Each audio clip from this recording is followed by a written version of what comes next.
Handa namang ipa-deport ng Amerika pabalik sa bansa ang retiradong pulis na si Royina Garma na naglaglag kay dating Pangulong Rodrigo Duterte. Umalis siya ng bansa pero dinampot din agad. Nasa frontline ng balitang yan, si Camille Samonte.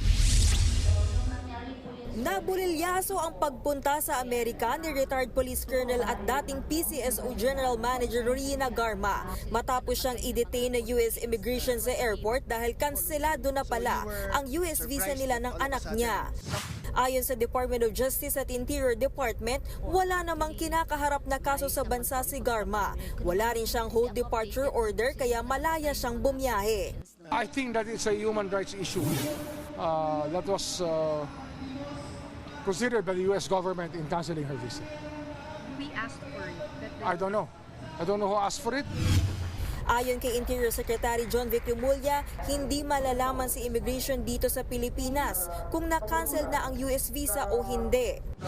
Sa ngayon, nakikipag-ugnayan na ang gobyerno sa US Immigration para mapadeport si Garma. Titiyakin naman daw ng DOJ na bibigyan siya ng proteksyon lalo't isa siyang mahalagang testigo sa investigasyon ng House Quad Committee tungkol sa Duterte drug war.